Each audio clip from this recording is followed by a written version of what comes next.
Close up. What happened? Oh, here we are ready. We are on. How All are right. you? I'm good, man. I'm good. Okay, very good. Ladies and gentlemen, we want to thank you very much.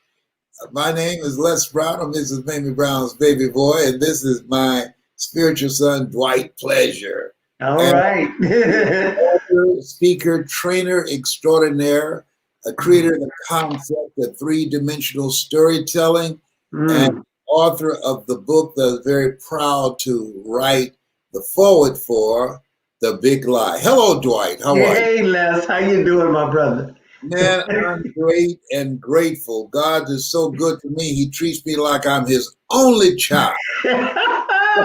That's right.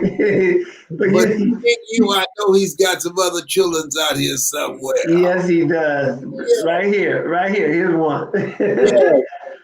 Dwight, Yes. it's been a long time coming. Yes, it has, man. I had to push this one out.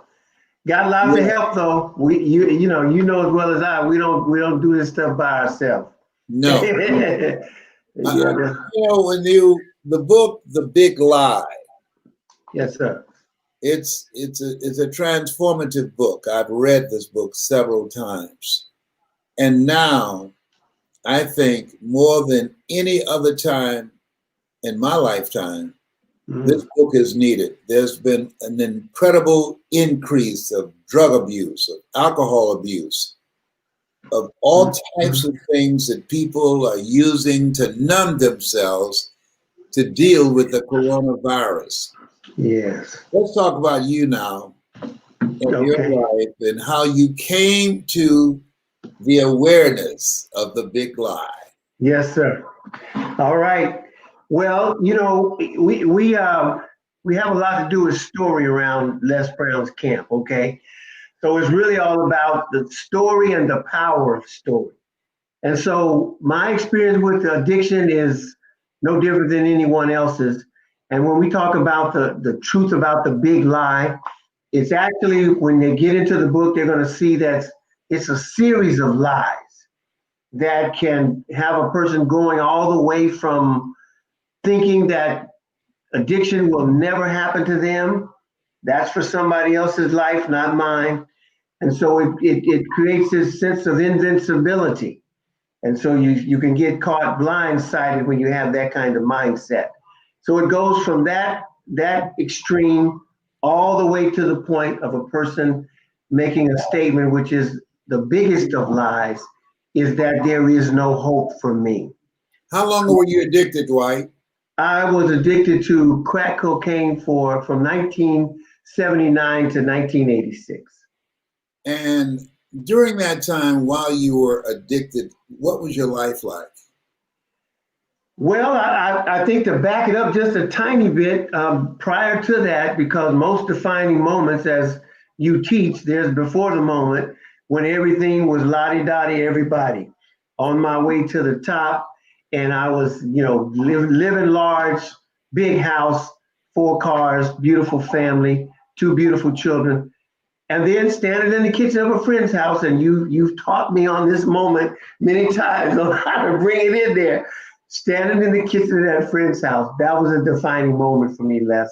And her friend comes in, he takes this contraption out, and I find out that he's basically smoking what they call freebase, which later became commonly known as crack. Took that hit, I looked, I said, I'd like to try that just once. That's another one of the big lies.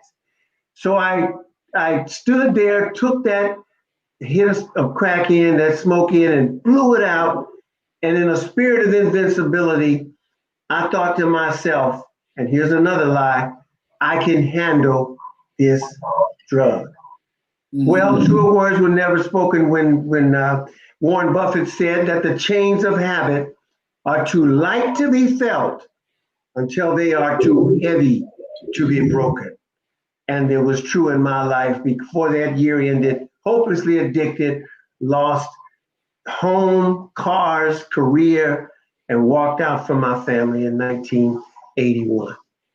So that was the beginning, Les, of a 7-year journey that took me up to Oakland, California for 5.5 years, running the streets of Oakland as I describe in the book in detail, and living like just a mad person. And a friend of mine said something, and it's a very powerful quote. He said, drugs don't make you somebody. He said, they'll make you somebody else. And truly, on the streets of Oakland, I became that somebody else. But in reality, that guy was always in there. Okay. It just took the addiction and the drugs to numb a lot of things about my life to allow this part of me that was fallen, that was evil, that was not in my best interest to manifest itself for those 7 years. And that's where I ended up until I, of course, came to a realization that another defining moment was needed. And that was the defining moment of surrender. 7 years later, third Friday in June 1986, laying on the floor of my sister's house after smoking crack all day, I decided to totally give a total unconditional surrender to a power greater than me. I cried out unto the Lord. He heard my cry, got up off of that floor, and that was the very last time, 34 years ago, that I ever touched that crack pipe. And to God be the glory. Hallelujah. Oh, I know we're not going to church this morning. My bad. How long have we known each other, Dwight? We've known each other since 2004. Wow. I heard about you and got a chance to see you on that TD Jakes cruise. You was up there with Art Dokes and Ona Brown. And you said, oh, they making lots of money. And you said, here's what you said. This is 2004 now, listen to this. You said, well, I'm getting ready to come off the road and I'm going to turn it over to all of my mentees. And I said, oh, yes. So I talked to Valerie Parker at that time, is Hagen now. And she told me what I needed to do. And literally, Les Brown, the rest is history. Brother, people say this all the time about you. And of course, I know Jesus changed my life and I give him the glory. But when it comes to this thing called speaking and motivational speaking and storytelling, clearly intersecting with you at that time in 2004 changed the course and destiny of my life in a very dramatic way. And it brings us up to this very moment today. Okay, I want to go back to the story because there's another moment that you were pleading with your nephew. Yes. Your nephew. Yes. Tell that part of the story. All right. Well, it was that third Friday in June. Been out with a friend of mine that I've known since I was 8 years old. He and I were out smoking all day, and we ran out of drugs, of course. Then I went and found, sweated my little sister Angela. You know Angela. Yeah. And I said, Angela, give me $20 because all it takes to change a crackhead's life is just $20. Okay. She reluctantly gave me that $20. I ran out that house, got me some more crack, went over to across the street from my sister's house and smoked that up. It was gone.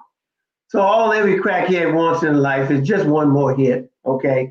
So my nephew was there. I went over and I leaned over to him, he was a little short guy at that time. And I said, give me a hit. He said, no, uncle. He said, you done had enough. I said, just give me, watch this letter. I said, just give me one hit. And he looked at me with a look of disgust. And I remember that look. He gave me that hit of crack, about a $7.50, what we call a bump. I took that in, blew that smoke out, but listen to this, Les. I blew that smoke to the ceiling and didn't really even feel it. I turned to my friend Alvin and I said, Alvin, man, that's it for me. And I think he thought I meant I'm done for the night. We'll hook up tomorrow and get it going again, okay? But what he didn't know was there was something going on deep down in my heart. And I walked out that door and across the street, which I call the Red Sea. I walked across the street and opened the door to my sister's house. And that was the moment that literally changed things and allowed us to have this conversation, as I said before. You hit the floor. Hit the floor, man, rolling around, and my niece and nephew were there, and they were standing, walking, stepping over Uncle Dwight. But man, I was having a moment with God. I said, I cannot take this anymore. Because what had happened was it seemed like all the weight of the wrong and the sin and the degradation and the adultery and everything seemed like it just piled on me until I couldn't take it no more. And I cried out to the only God that could deliver me. And I was, literally crying. And what was happening though, Les, and this is really crucial, a lot of people sometimes they get so infested with that addiction mindset that they've got to really go to a place where they, from a deepest place possible, cry out and ask for help. Now, me, the object of my help was Jesus Christ. Other people, they get off drugs without going to Jesus. People do that, but it's in conjunction with some kind of surrender of the will that is bent on getting high to a will that has a desire, and that's a key word, a desire to be free. And so addiction is not just a word, it's an experience for many people. And what it is in the beginning, you have the honeymoon, getting high with your buddies and everybody's having a good time. But there comes a time you cross a mystical line to where this thing is not social, it becomes physiological. It becomes emotional. It goes to a deeper level down on the inside. And when you get to that point, then you get into the place of drivenness, where you're driven by this thing, where you think about it all day long. You think about it when you go to bed at night. The first thing on your mind is, where am I going to get one? How am I going to come up today? And that's just a mindset. And it seemed like after a few days, a week of this, you should be tired, okay? No, that addiction says, oh, no, I'm going to run you until I run you in the ground. Now, everybody don't go to this extreme, and I thank God for them, and they don't have to deal with that. But there are some that go to that level where it becomes their ultimate obsession to get high that day. And you said it perfectly a few minutes ago. It's really about covering up and anesthetizing parts of our lives that are dysfunctional. And we don't want to experience that dysfunctionality on a conscious level. So we numb our consciousness. We numb it. We avoid the reality of some of the things in life, and we put on the fig leaf. There's something you told me, and pardon me for interrupting you. That's okay. That when you were in this crack house, that you were getting high.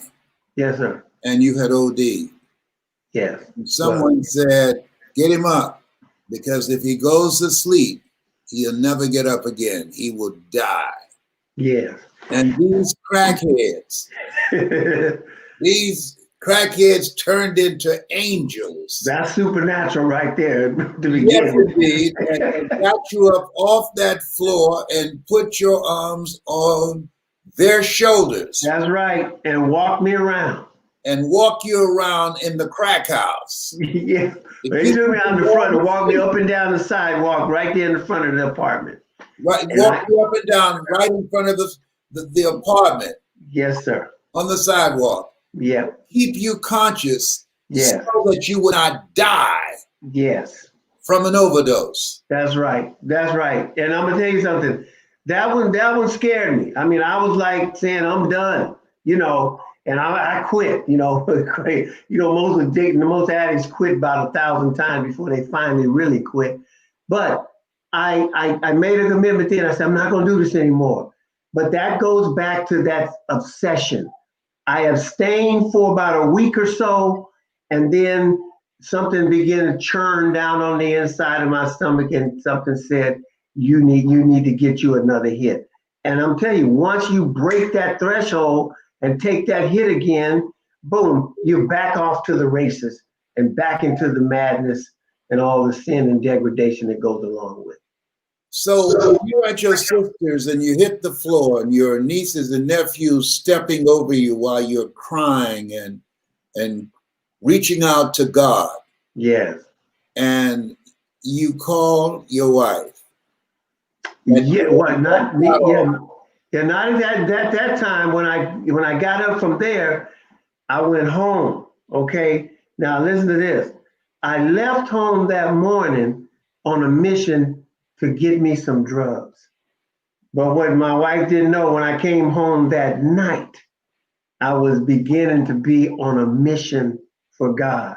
So the crackhead got out of bed in the morning, and hey, from crack to Christ, and from that time on, that's right. Yes.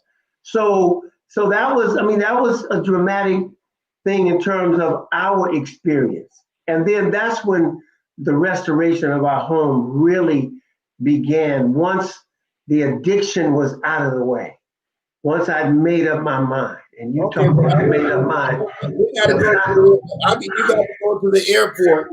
We got a phone call to the airport when Sadie came to pick you up. Come on now, you got to come on. Okay. All right, left. I want to leave something for them to read about. Okay. Oh, there's more in there. That's something, ladies and gentlemen. This is a book you need to get for a Christmas gift for yourself and for others. Absolutely. Absolutely. I know you're going to make me tell it anyway. So, okay, let me give you know, you have to have the before the moment. So, got out of jail and still had that addiction. Had been in jail for 4 months. Got out of jail, and first thing I did, made a beeline to get me some crack. So that went on for a couple of weeks, and I realized that get some crack after out of jail. Listen to this. I had 4 months to think about it. and I could have. Now that's where our choices and our will comes in. I should have been thinking about doing the right thing for that time. In other words, letting that be a timeout to come to myself.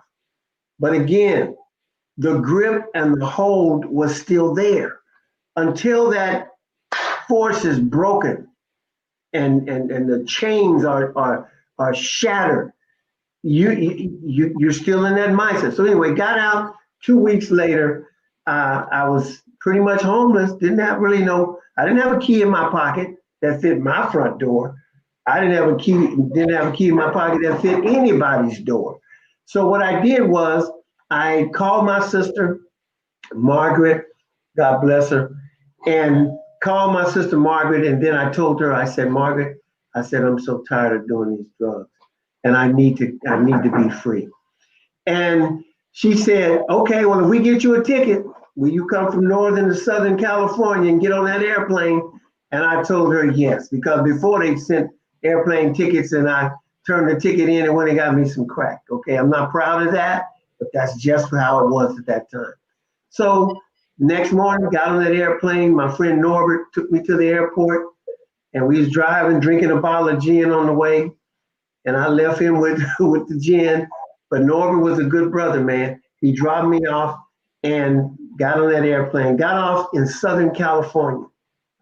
And I'll go ahead and share this part, and you can read about it. There's more detail in there, but is that all I had left literally were the clothes I was wearing on my back.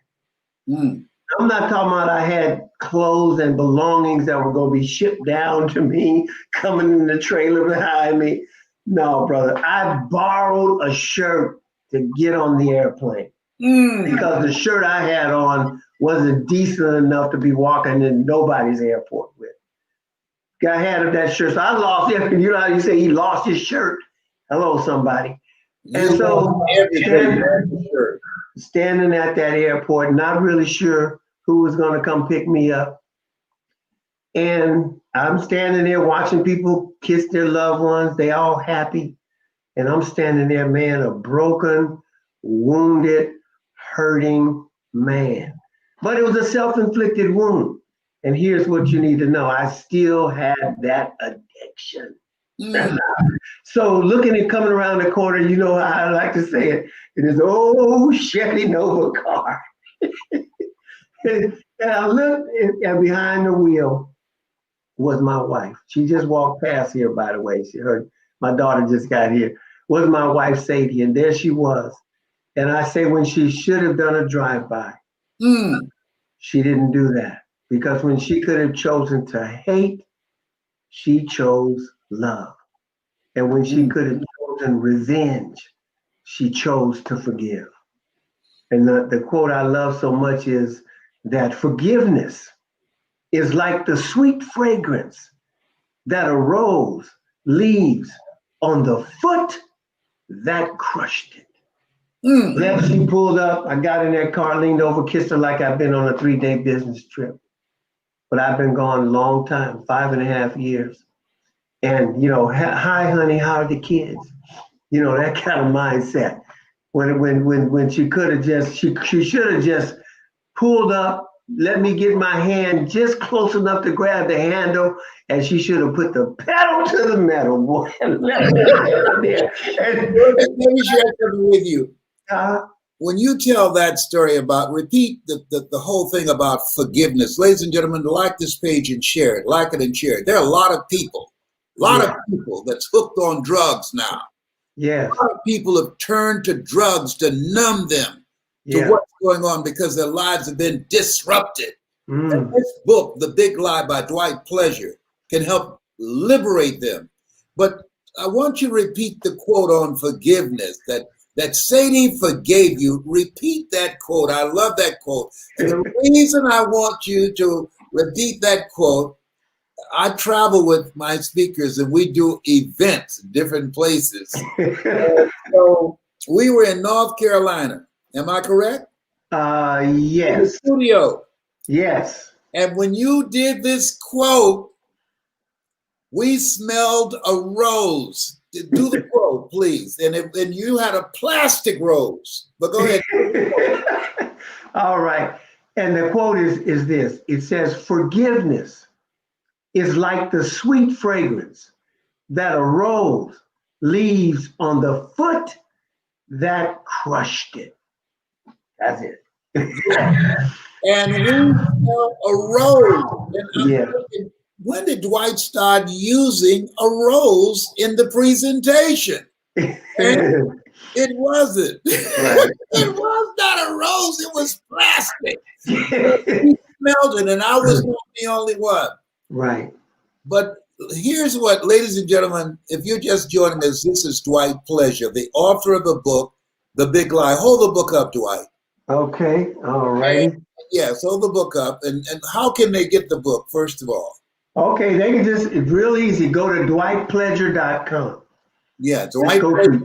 How do you spell your last name? Pledger. That's Pledger.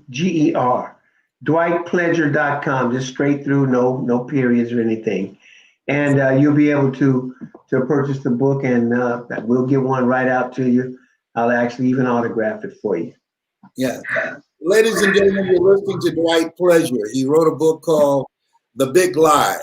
How he was at one time hopelessly consumed and hooked on crack cocaine and his journey back and the big lie he bought into.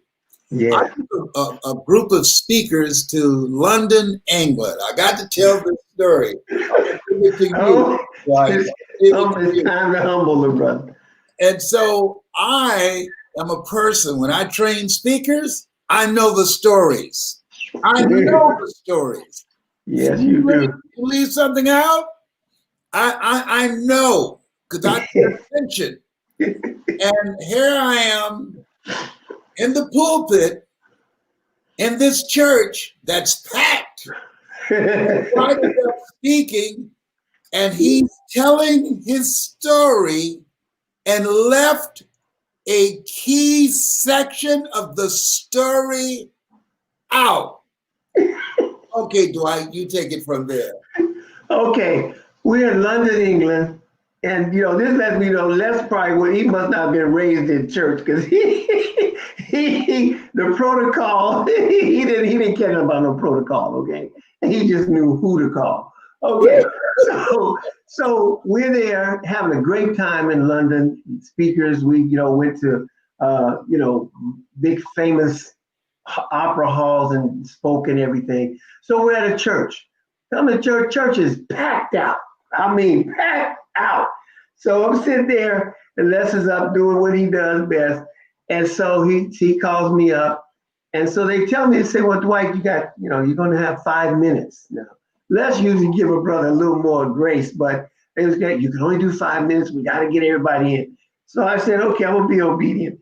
Anyway, got up there telling my story. And all of a sudden I got to the point to where actually I think I left out maybe the airport scene or something, one of them big ones. No, Which one? Oh, yes, that's right. When I kind of blow smoke out, use the mic to give the ambiance of smoke coming out. And say, I can handle this. That's right. That first time. You skipped over that. Right. I skipped over it. Okay, but listen, here we go. So I'm up there, waxing eloquent, and I'm just telling my story in the UK. And so all of a sudden, as I'm going through the story, I hear Les in the back. He's standing towards the back. He goes, listen to this. He goes, Dwight! And he said, Dwight! And I'm thinking to myself, okay, we at church, everybody all dressed up, looking at me. And I said, Lord, tell me I'm not hearing this. So he told me you left out a part. And while he was saying you left out a part, all I could hear him say was, wah, wah, wah, wah, wah, wah. I was so embarrassed. I was standing there petrified. So he says, and check this out. Let's say no joke. When he says he wants something done, so he said, now tell it again and put that part in there. I had to rewind everything. So I get through that. I go back to my seat. Sadie was with me. She went over to London with us. And I sat back down and I didn't even really look at her. I said, tell me that didn't just happen. Pinch me, tell me I just had a nightmare or something. So anyway, I forgave Les before, but I think it took me at least 30 minutes to forgive him. Okay, but you can't stay mad at Les. You left out the part. you I can handle this. The big lie, you left that out. How could you? Right. He rewind and he did it. We've had some experiences. Ladies and gentlemen, people often ask me, when you have challenges, who does the motivator go to? You're looking at this gentleman on your screen, Dwight Pleasure. I've had a challenge with anxiety attacks. Yeah. And I remember I was at a hotel in Los Angeles. And I had an anxiety attack and I couldn't get on the elevator. I'd called Dwight to come down to be with me. Yeah. And I pushed and the doors open and I said, I can't get on this elevator. I'm up on the 36th floor. And I go down the staircase. I'm flying down the staircase because I'm feeling claustrophobic and out of my mind. When I get outside, Dwight is there, and this is a really good friend. I came to Dwight, and I was trying to be calm. Yeah. As I could, and I grabbed his hand. He knew something was wrong with me, and I held his hand. Yeah. And he didn't pull away. This is a real good friend. He didn't pull away. I held his hand, and I'm sure people coming by, I'm in LA, so they probably thought we were an item. We was in San Diego. Yes, San Diego, yeah. I held his hand that whole time. Yeah. And he was very calm. He talked to me. He prayed for me, as he's done so many times before. Bless you, sir. But I called him and said, Dwight, I need to hear your voice for me. Calm me down. My Lord. Done it. And that last time that you prayed for me, it's the last time that I had an anxiety attack. Woo. I just thank God for it, man. I thank Praise God. God. Yeah, Amen. yes. I was going through so much at that time, man. And you have been my spiritual Well, teacher. the reality is, Les, you know, we had those times on the phone, but this is the first time I had to deal with that live and in person. And you're right there going through and having that moment. And so you're there for millions of people, literally, over the span of your career. I mean, literally for just thousands upon thousands. They come to you. You have a word for them. You shift their mindset, cause them to be able to get through that moment. And so it was a blessing, an honor, and a privilege to be able to just turn it over to God and say, Lord, I always have to say, what do you want me to say to him? And then the words have to come out. And we believe that God, his powers on those words to help make a difference, to shift my friend. And that's not something I tell anybody or anything like that. If it's talked about, he brings it up.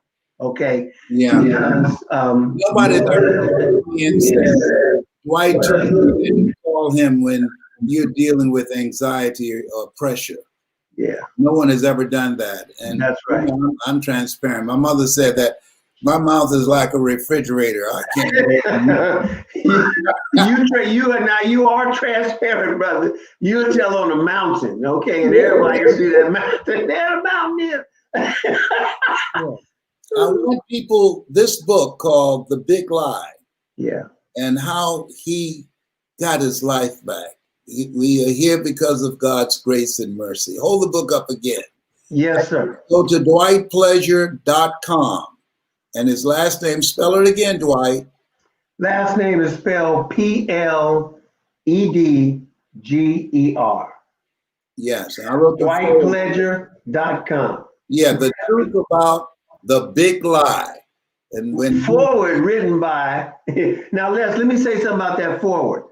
Now I've been around you a lot of times. You're writing forwards for people, and sometimes you'll ask me something about something, and then I'll share whatever. But let me tell you something. I remember, and I used to have a cassette tape of you, and I remember when you sent me that forward, and I listened to it. I listened to the phone call. You had been up it was over in the middle of the night, okay? And you said you were struggling with, and I've never seen you do that. You were struggling with having the right words to say. And I never forgot that because I could feel you in terms of, and I've been there, and many of us that are watching right now, we've been there where we wanted something, and you did that, and when you said it and you sent it to me, and I listened to that, man, I felt that way down, deep down on the inside. And I couldn't wait to type that forward in there and get that book out, okay? So I said, I'm not changing nothing. The forward is in there. There's even a nice, picture of you in the book and everything. Christian Living Books, they did it for me, and they did a wonderful job. And, they really admired you and your work and everything. So it was a real good thing. And I appreciate it. But the main thing, I think many people, this book was put out a few years back, like 30, okay?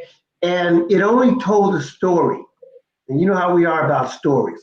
It only really told a story up to the point of getting back home and maybe and getting set free and a little more information. And then it stopped at that point because we got the book out. But this copy here goes another 30 years beyond that, okay? Because it's not enough just to go through something. It's not enough even to get set free from something. What is the story behind your restoration?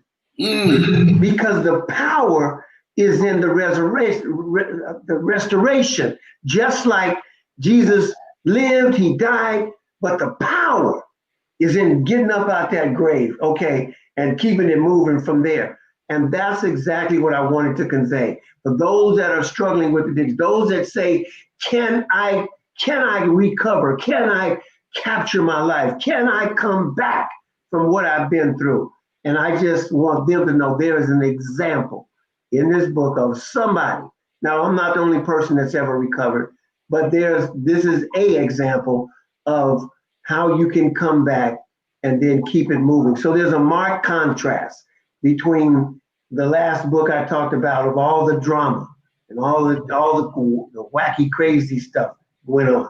And then when they read this after the deliverance, they say, man, maybe perhaps. Then they get some insight into Sadie. That's right. That's right. And Sadie has a chapter in this book. It's called Sadie Speaks. And let me tell this little quick story. Man, you something else, boy. That's why I love you. But listen, we were in North Carolina at an event. So we came back to the hotel. Samaya had her camera ready, her video, a recorder ready to go.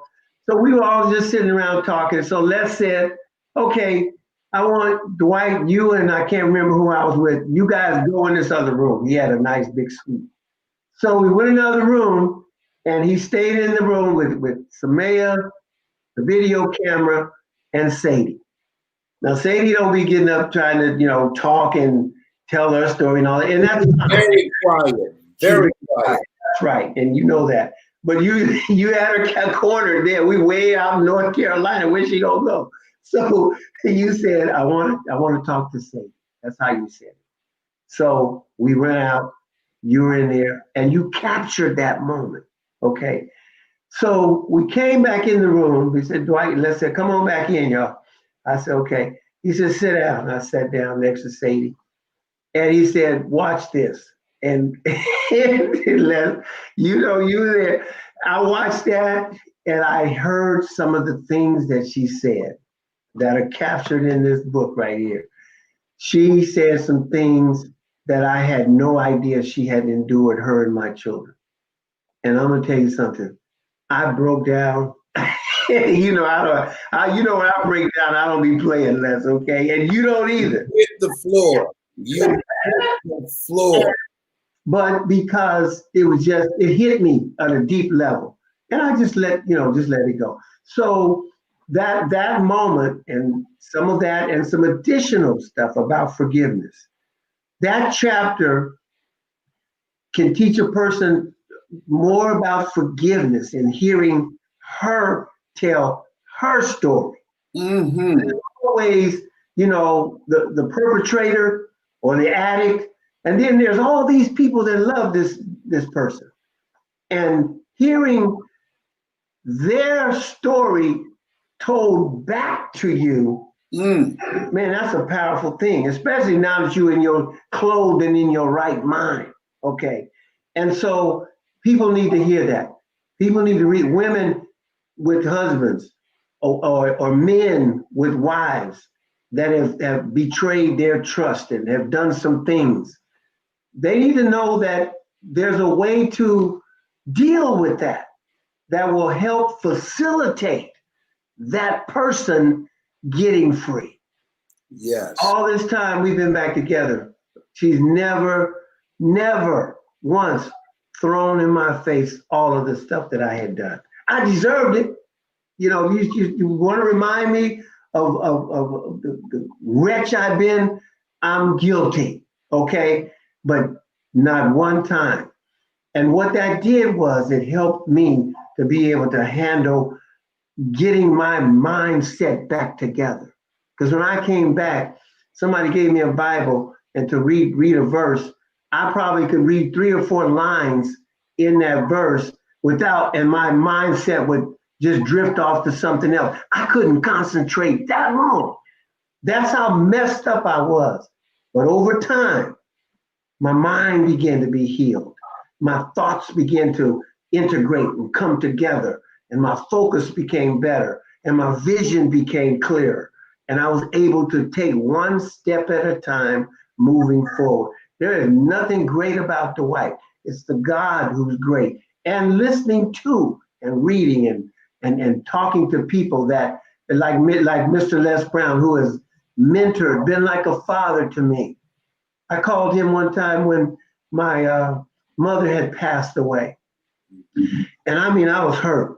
I'm talking about, Les talked about Miss Mamie Brown, but I got a Miss Lou Bell. They call my mom Lou Bell, okay?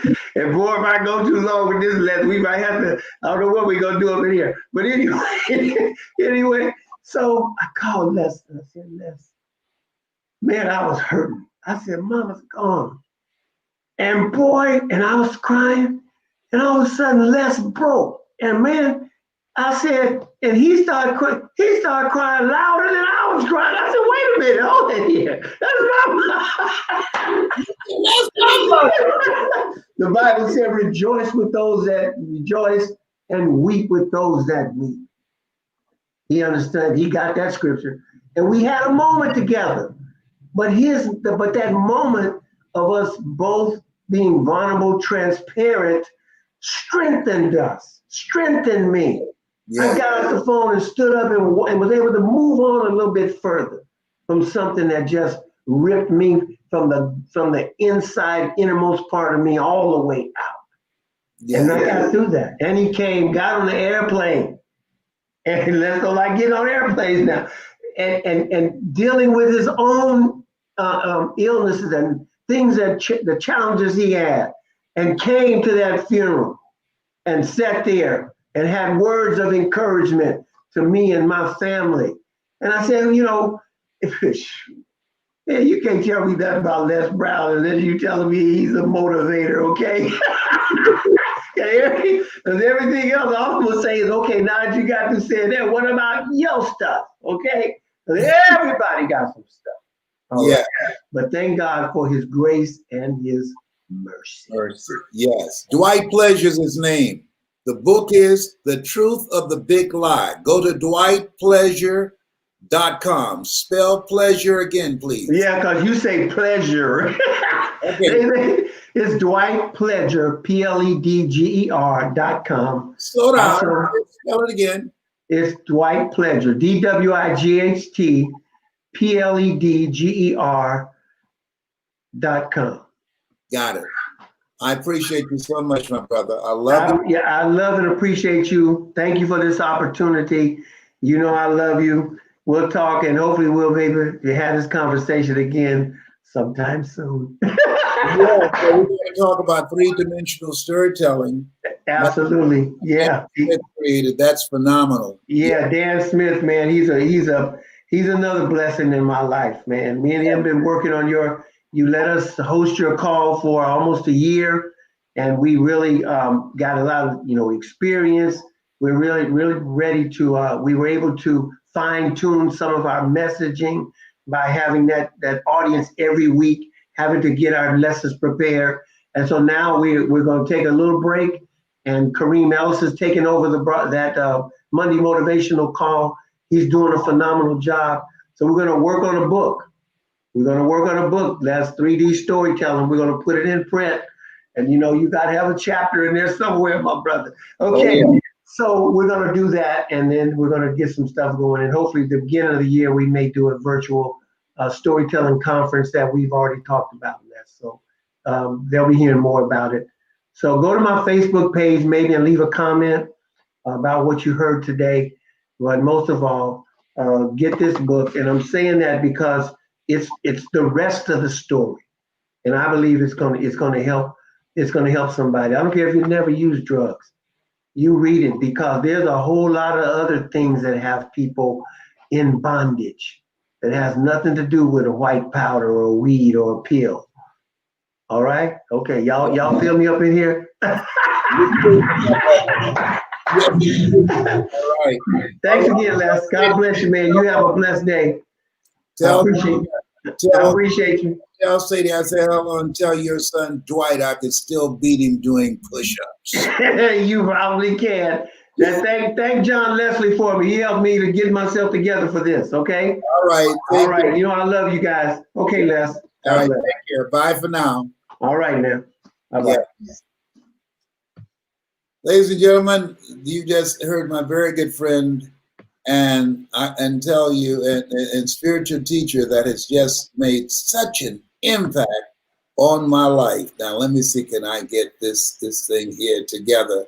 John Wesley, where are you? Okay, I got it. Thank you. So I just hope that you got value out of this. I've just enjoyed talking with Dwight, the book, The Truth of the Big Lie, and how he came back. And it proves that everybody is reachable, teachable, and redeemable. And I encourage you to get the book. Also, he's an incredible speaker to bring in, to speak to anybody. I mean, there are all types of people right now going through some stuff. The opiate addiction is major. It's major. Crack cocaine, alcoholism.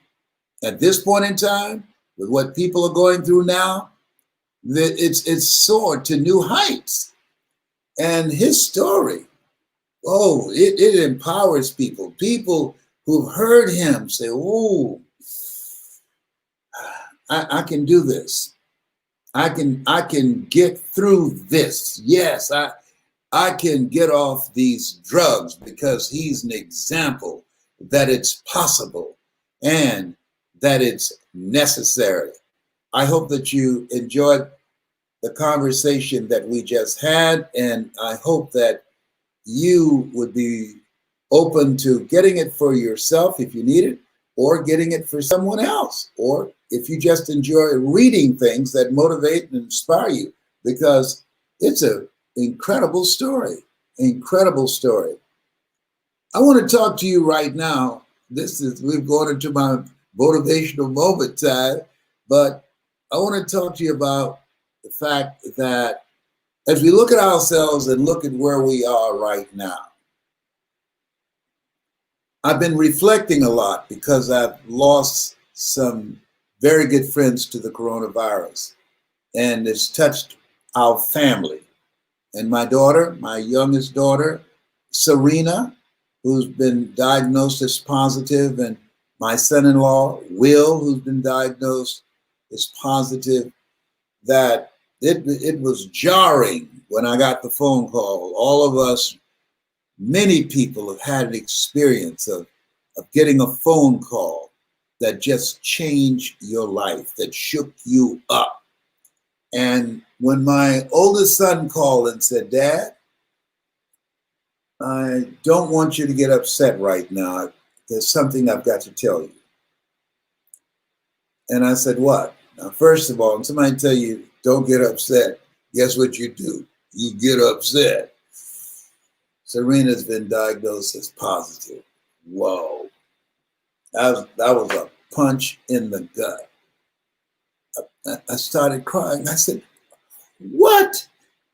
And I had to make a choice immediately. I had to call. And I had to collect myself to be strong on this end of the phone. As I talked to her and her husband on the other end, I could not betray them by them knowing how shook up I was and nervous and just saying, God, please, please, don't do this. Don't do this to my daughter and my son-in-law. And I want to talk about three things. One, what are you looking at?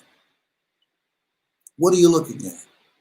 There are a lot of people that they have conversations every day, and the media helps to feed it, because if it bleeds, it leads. And they talk about and promote the death. There are more people who survive from the coronavirus than die. But there are people that's leaving here. My very good friend, I was talking to her and I said, when did your mother know? that she was diagnosed positive, she said, oh, it didn't take long. She complained about being tired for 2 days, and then the third day, she said, oh, I can't swallow it. Had shortening of breath, and 5 hours later, she was dead. I said, Marcy, no. Yes. And she had been diagnosed and still struggling to get through this experience. When things happen, one of the first things that we have to do, Lord, grant me the serenity to accept the things that I cannot change, the courage to change the things that I can, and the wisdom to know the difference. I could not change the diagnosis. I could not bring my friend back. And what I had to do to keep it together, I had to say to myself, all things work together for good for those who love God and for those who are called according to his purpose. I had to remember when I talked about and thought about Vi Clark. I had to remember the words of the poet who said, if you but knew where I stepped, you will wonder why you wept. And just note that she left. If I die, the world won't owe me any change. I've lived my life. I've lived a full life. And this is the time that we want to be concerned, but not consumed. And we have to keep it moving. We have to keep it moving. We have to look at ourselves and see this as a cocoon. No matter how fast a caterpillar can run, it can never fly.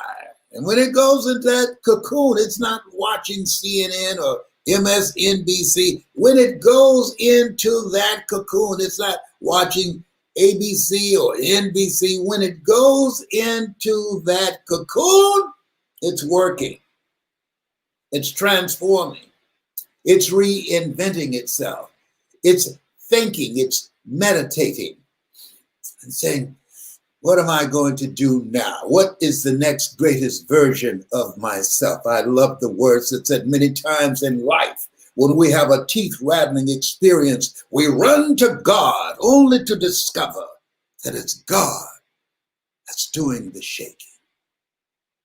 It's God that's doing the shaking.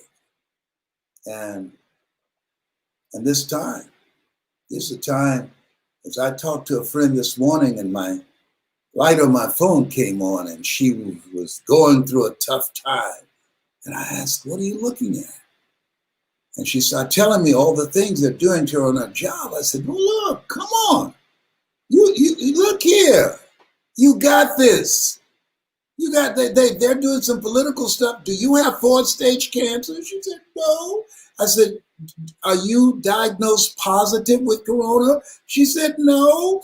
But you know, they yelled at me and they're doing all type of political things and gave me an evaluation that was bad. Listen, he who cares less wins.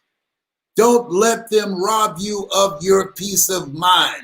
Don't let them rob you of your health. Greater is he that's in you than he that's in the world. They're trying to get to you. They're trying to break you. Don't give up your power like that. No, take your power back. Take your power back. Document everything. Take your power back. You will get through this. It's okay. Let them do what they do. But most of all, he said, I'll keep thee in perfect peace, whose mind is stayed on thee, not on thee and the haters, not on thee of people who are trying to discredit you, not on thee of people who are lying on you, not on thee who's trying to hold you back or make your life a living hell. No. No. You want to be an observer. Shakespeare says, nothing is neither good nor bad, but thinking makes it so. They do what you do, I mean, they do what they do, and you do what you need to do. Take your power back. What you looking at? Don't focus on them. Because where focus goes, energy flows. Notice that. 3 weeks ago, you became so stressed out you had to go to the hospital and be taken in as a patient. Do you want to have a stroke or a heart attack? No, I don't. What you looking at? What you looking at? They said Jesus stood before Pilate and said, he never said a mumbling word. They know they're getting to you because you are letting them get to you. You have given up your power. Don't let them see you sweat. Don't let them see you squirm. No, don't do that. They don't deserve that. What they think about you is none of your spiritual business. He who cares less wins. What are you looking at? You have something special. You have greatness in you. You got this job. You were looking for a job. It's not the last job on the planet. And with your talents, abilities, and skills, maybe God is trying to tell you something. Come on, somebody. Well, why don't you create your own job and transition out of there? Put that energy not into worry, not into stroking out, not into migraine headaches. Use that time and energy, your talent. You are gifted, and your gifts will make room for you. You've been there 25 years, not because they like you, but because you are good at what you do. And you'll get 10 times more money in the open marketplace than you will working for them. The money that I make now, I look at myself and say, I must have been crazy going through what I went through on jobs. Nobody will pay me what I'm now paying myself. You got to trust God. At some point in time, you got to bet on you. At some point in time, you got to leap and grow your wings on the way down. At some point in time, you got to walk by faith and not by sight. At some point in time, got to believe. Therefore, take unto you the whole armor of God, that ye may be able to withstand in the evil day. You've been picked out to be picked on because you got it like that. People don't shoot down, they shoot up. You got something special. You got greatness in you. They're envious and they're jealous. Yeah. They're trying to cause you to quit. No.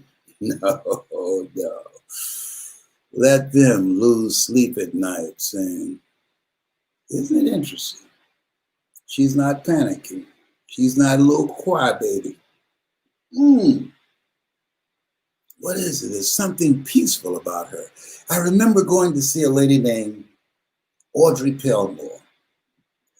And Audrey suffered from muscular sclerosis.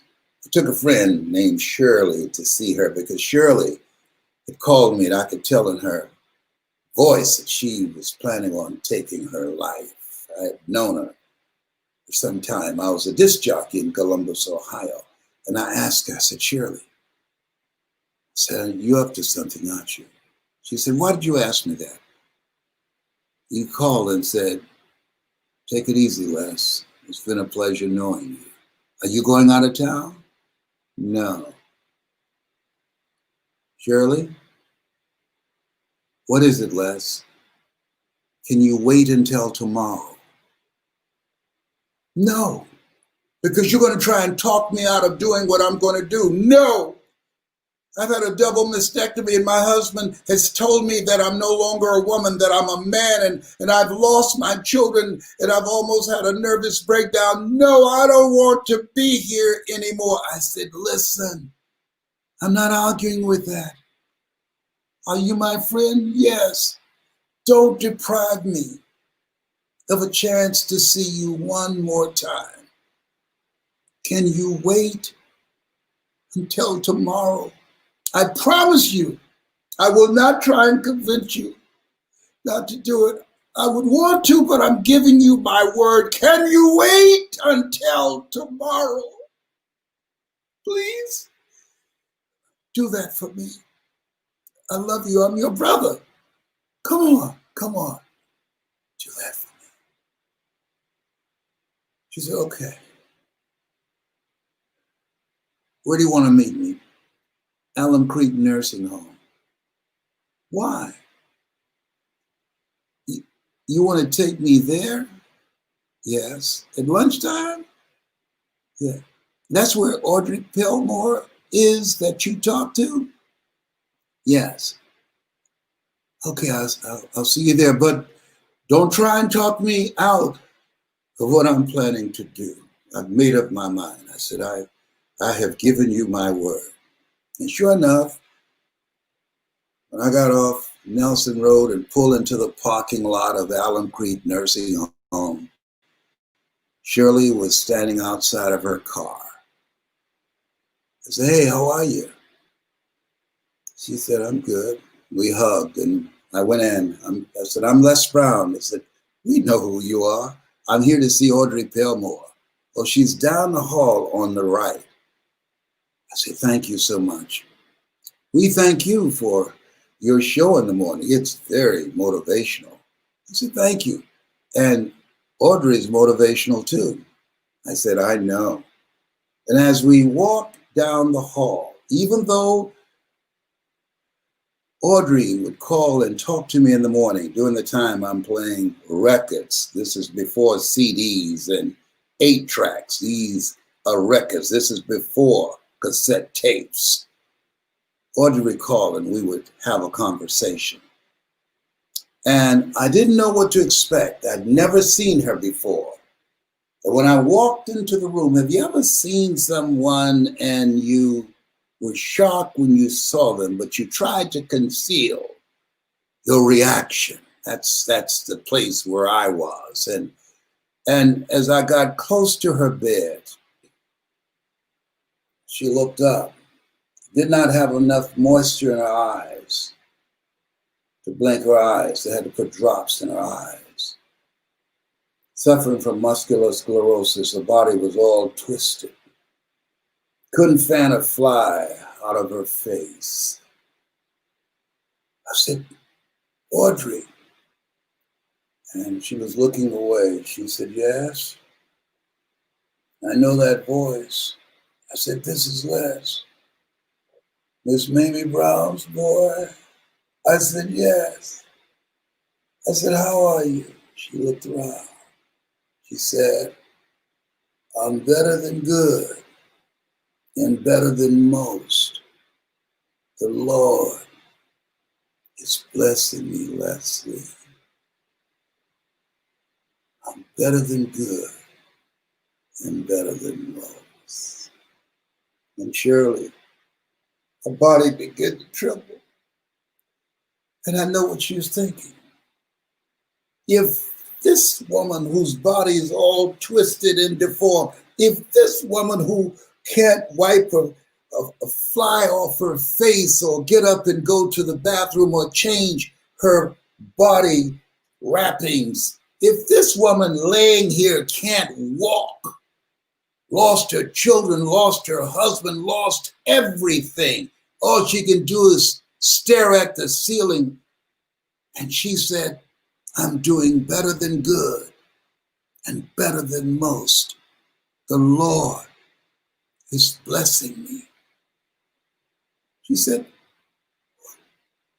sure, she's thinking, I just lost my breast, that's all.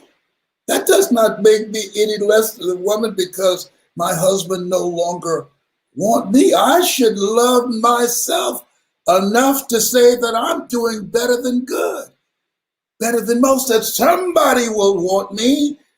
My life is not over. What right do I have to take my life? If this woman could say, I'm doing better than good and better than most. Leslie, thank you. I was going to make a bad mistake Thank you, Leslie. You kept your word, that you did something even better. Because I, I didn't know what to do. I was confused. I was confused. My husband turned my children against me. Said I was a burden to everybody. Miss Audrey Pillmore. Yes, baby. I'm doing better than good and better than most too. She said, good, baby. Good, baby. Keep your hand in his hand. Y'all take it easy now. Take it easy now. Take it easy. I never forget that day. Shirley went on to work with women who've had double mastectomies, and she raised funds for various types of events and does speaking and coaching and training. She's married again. She's making an impact with her life. And if you ask her, Shirley, how you doing? She'll tell you, I'm doing better than good and better than most. The Lord is blessing me. What a mighty God we serve.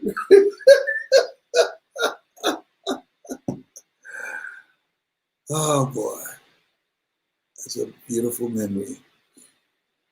Listen, I hope that you've enjoyed today. I'm looking for some people who got a story, who've gone through some stuff, and the stuff you've gone through.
Mm.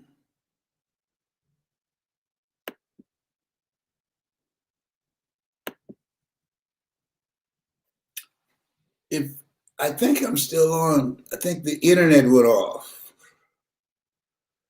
Got too powerful. The Holy Spirit was up in here. I think I'm still on. Oh no. John Leslie, come in. Why do y'all knock on the door? Why can't you come in quietly? Hello? Yes, where is, yes.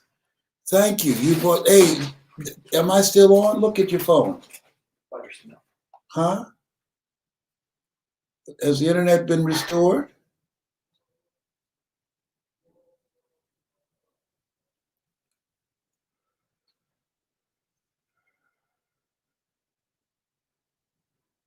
Has the internet been restored?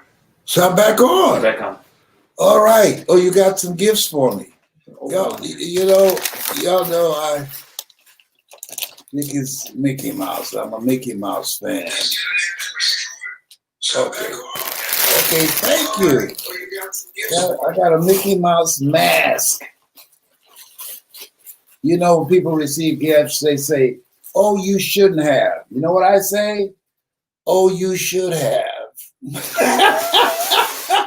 All right. Thank you.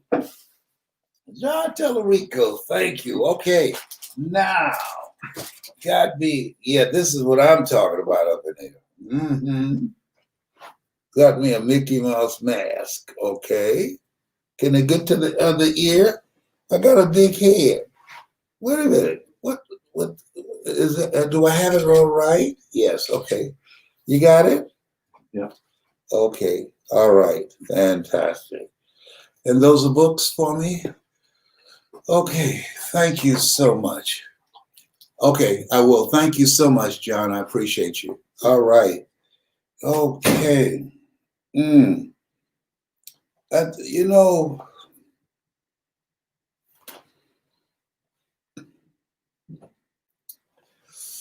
I feel so blessed to still be here. And I hope that you got value out of the story about Audrey Pillmore and Shirley. And I hope that you got value from Dwight Pledger, not pleasure, all right? Like you pledge something, okay. Man, what an incredible story. And maybe you got a story like that. And maybe you would like to learn how to speak like I do or tell a story or how to transform people's lives individually or collectively or how to sell yourself, make a point, make a sale or promote your business. If you do, I'm your guy. And if you're not, I'm not too busy for referrals right about now. I'm working from home. My business partner, Tyrone. Oh, you don't know about Tyrone?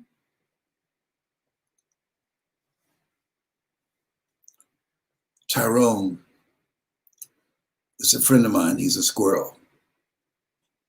Now you're wondering, how do y'all communicate? I'm bilingual. Tyrone has taught me how to speak squirrely. Yes. Just a minute. Because during this time, he usually has a slight meditation. I don't want to shake him up too much.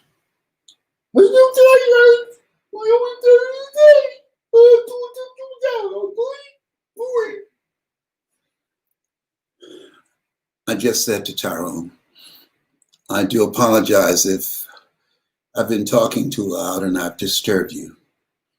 Continue your meditation. We'll talk later.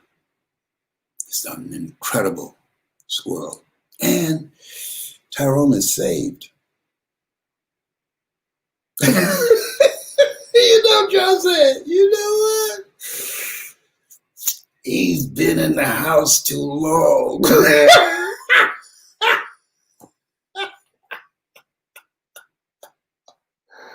Oh my goodness. John Leslie, There's another person I want to talk to today. Her name is Gwen Hurt. We started out with her and we had some technical problems. And I think we have those resolved. If I can just find my son, John Leslie, and we'll get her on either now or later. But I'll give you a break. I've been on for a minute. You have something special. You have greatness in you. That's my story, and I'm sticking to it. Don't forget to get the book, The Truth About the Big Lie. Yeah. Put voice in the comment section. Put voice in the comment section if you're ready for me to be your coach and teach you how to make money from home on your computer, because we're going from brick and mortar to click and order. It's sweet, baby. Oh, behave. Hello.